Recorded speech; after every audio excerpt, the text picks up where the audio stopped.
And I was like, oh fuck it, let's just go to Pats, mate. And my mate, who a Philly guy, goes, no man, you hate Pats, you hate Pats. It's like Rangers. That's a Rangers cheesesteak. You can't eat that. And that's how he defined it. Is there really I've had both. Is there really a difference between the both? Yes. I'm not gonna jump in that one. Then I need to go back and eat more because I gotta be honest, I can't remember which one's which. I've had both, but I like Jim's because of the location. It's a bit closer. Question that I want to ask: three born and raised Americans. We are watching the Celtic versus Zombies Sevco game on Super Bowl Sunday. Three Americans that haven't mentioned the Super Bowl. A question I think I know the answer to already. Imagine the Super Bowl kicked off the same time as the Celtic Zombies game. What game you're watching, Chris? Celtic. Oh, come on, Celtic. It's just, Celtic. I knew the answer, but it's great to hear. It's like three born and raised Americans. Listen, it's part of your culture the only at Super other Bowl. game for me, and I'm sure, and I know, Seamus, I don't know how you would answer this, but I know Chris would answer this. If South Carolina or Georgia were playing the national championship game on the same day, God. then I got two TVs going at once. Yeah, that's about the only way. Yeah, but after that, I don't even watch professional football, so I don't even care. It's amazing to hear that, like, it's just such a thing that's ingrained in American culture. The Super Bowl, you watch it with your family or your friends in a bar, blah, blah, blah. And you guys aren't even batting an eyelid to it. It's like, this totally supersedes that, which is cool. Not even close. Which is cool from a perspective. Hey, listen, by the way, Paul, I don't know if Seamus has got to go, but Seamus, I want to ask you one more question before you go. Yep. All right. Give us your side for Sunday. Oh, gosh. That's a lot of pressure. No, there's no pressure because you know what? None of us are going to be right. Let's just put it this way. I think that we need to have a go at them, and I think that I would definitely like to see Guidetti and Commins and Griffiths all in the starting 11. All right, so let's see if we all agree. Our back five: Gordon, Lustig, Dyer, Van Dijk, and Izzy. Back five? Well, including the goalie. Yeah. I'd take Lustig, Denier, Virgil van Dijk, and Izzy, and drop Gordon Matthews. Yep. Okay.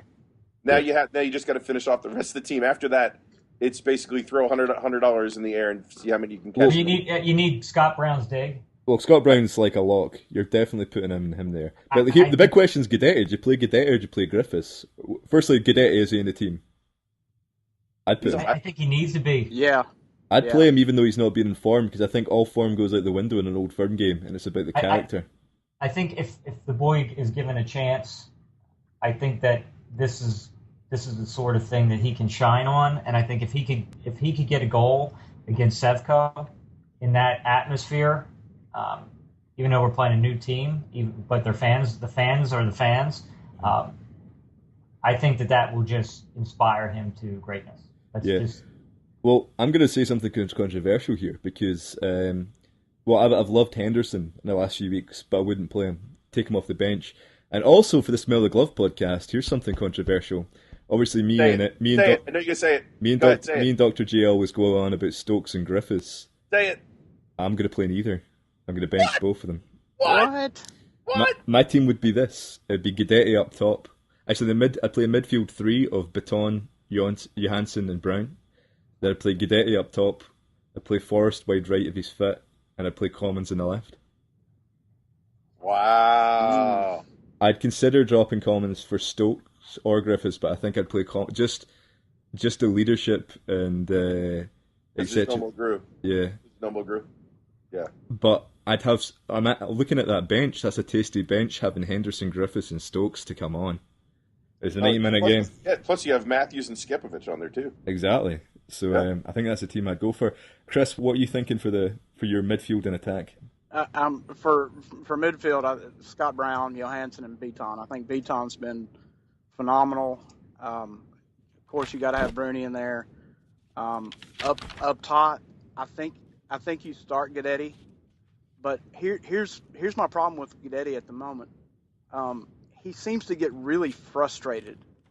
Yeah, and I don't know where that's coming from. I guess just because he hasn't been, putting goals in the back of the net. But I think if Guidetti's fit and he's into the game, I think he's going to have a phenomenal game. I would probably go with Griffiths and Commons to finish it out. And you know, I know what you're saying about Commons. The leadership, and that's definitely something, especially going into this match, that we're going to need to have. But I think you've swayed me on Griffiths. I think because Forrest hasn't been playing recently, I'd play Griffiths ahead of Forrest. Yeah, definitely. Paul, you made some good points in that midfield. Baton has been in form, and you have Johansson has been in form, and Brown, we definitely need to play him. Guidetti up top. That sounds pretty good to me, too. Now, can I tell you why you're all wrong? Okay. I'll tell you why you're all fucking just flat wrong. Let me explain to you why, and why Dyla's going to be wrong, too, because he's not going to pick this team either. All right, because he's not going to pick any team we just said. He'll probably come out with, like, Borrichter or something. I don't know. He'll probably do something stupid. But here's the reason why. If you look at yesterday was a test. He played Guidetti behind Griffiths, and that's the reason why, Chris, you're right. Guidetti looked very, very, flustered yesterday. Yeah. He's not the playmaker. He is the striker up front, and that is the reason why it didn't look very well. That one guy up top is supposed to rotate which other side the ball's on. The guy behind is supposed to go and play the second striker. Can I ask that point here? Why did Guidetti play behind Griffiths? Would you not play them the other way around? Calm down. Let me explain why. The reason why is because yesterday we looked extremely, extremely rough trying to play the ball through the middle of the field. We had no wide play yesterday. None. And Henderson is his time's coming. But as of right now, you need Lustig and not Matthews on the right side. And that's probably the reason why Lustig didn't play this weekend. And then on top of that, you need Commons in the middle, Griffiths up front because he's going to work his socks off for 60 minutes. Guidetti's going to come on at 60. And then Stokes and Izzy on the left side, they're going to kill whoever is going up and down the middle. The amount of work rate I'm a total convert now. The amount of work rate that Griffiths has been playing up front, he is going to run circles around motioning. And then what's going to happen is this. They are going to wear these guys down. I'm totally in for a 60, 65-minute sub of Guidetti and Forrest, and then just bang, bang, bang, bang, bang. And I think that's what's going to happen because the width that you're going to get from Stokes and Izzy on the left, and then Bruni and Johansson on the right with Lustig, it is going to be absolutely. They can't handle that much width. Wait, can I just ask you? You said you want to play Commons in the middle. Yeah. So you drop Johansson?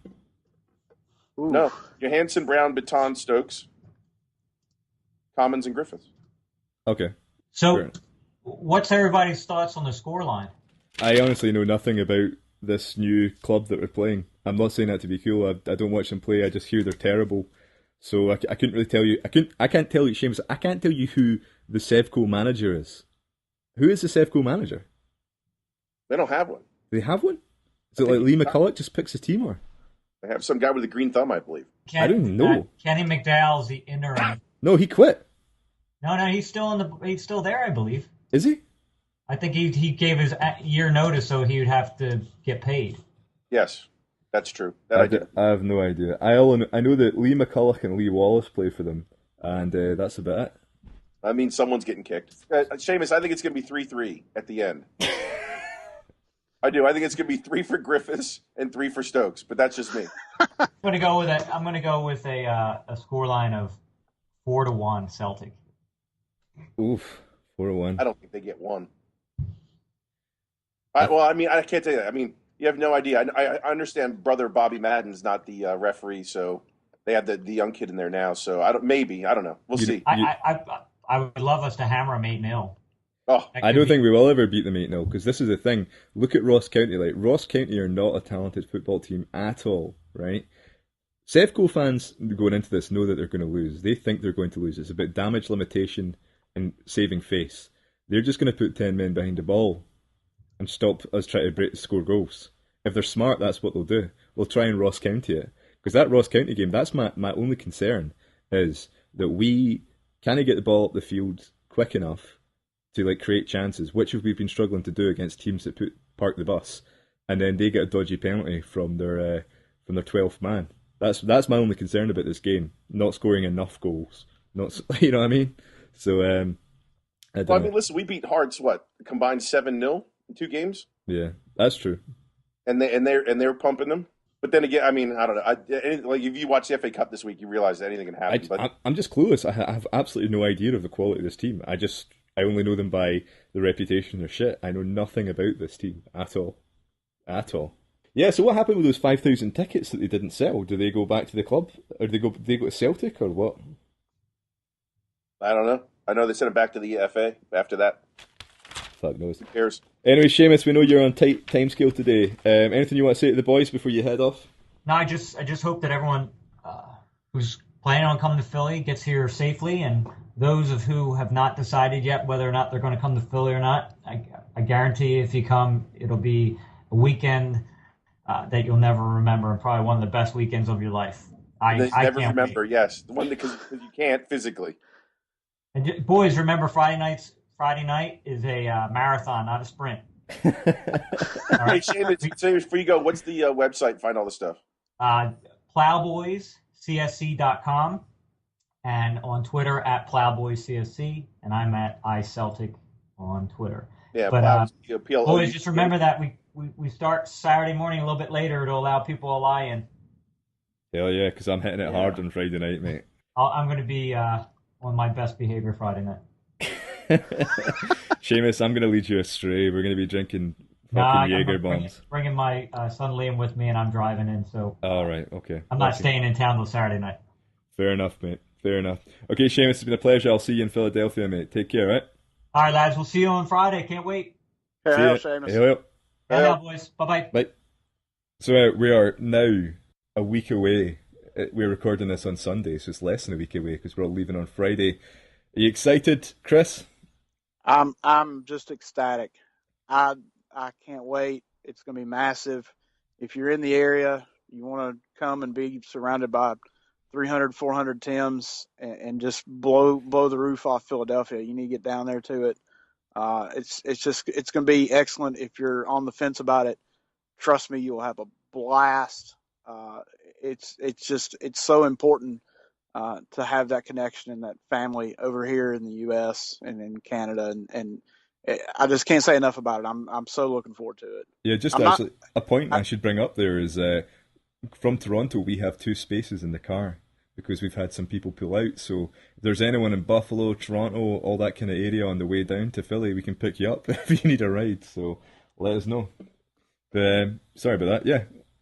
The only thing I'm not looking forward to is the cold weather because cold for here is 40 degrees, and I'm not really looking forward to the 13 degrees on Friday night. But other than that, I'm ecstatic.